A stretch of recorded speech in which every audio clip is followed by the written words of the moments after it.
श्रियकान्ताय कल्याणनिधये निधयेतिनाम् श्रीवेङ्कटनिवासाय श्रीनिवासाय मङ्गलम् लक्ष्मी सविभ्रमालोकसुभ्रूविभ्रमचक्षुषे चक्षुषे सर्वलोकानां वेङ्कटेशाय मङ्गलम् श्रीवेङ्कटाद्रिशृङ्गाग्रमङ्गलाभरणाङ्गये मङ्गलानां निवासाय श्रीनिवासाय मङ्गलम्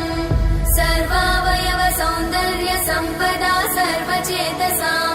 सदा सम्मोहनायास्तु वेङ्कटेशाय मङ्गलम् नित्याय निरवध्याय सत्यानन्दचिदात्मने सर्वान्तरात्मने श्रीमद् वेङ्कटेशाय मङ्गलम् स्वतः सर्वविदे सर्वशक्तये सर्वशेषिने सुलभाय सुशीलाय वेङ्कटेशाय मङ्गलम्।